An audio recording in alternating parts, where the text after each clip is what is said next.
uuwi ako ng Isabela, yung chief ng Intel ng Isabela, si Joel Dulin, bata ko yun.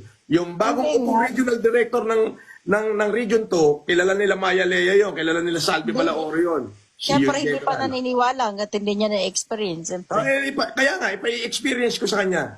Uuwi ako doon, pahahanap ko siya kay Joel sa mga bata akong pulis.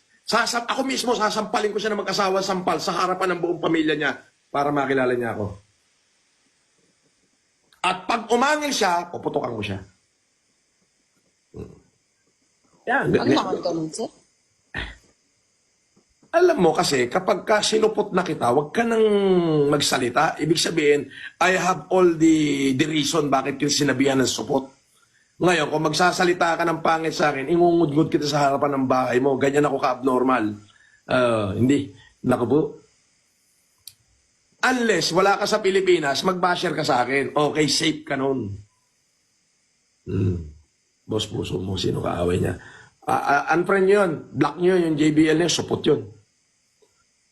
Diyos ko, alam mo pa pare nung Transformer bro, nung mga unang isang linggo ko sa TikTok, yun 10 days.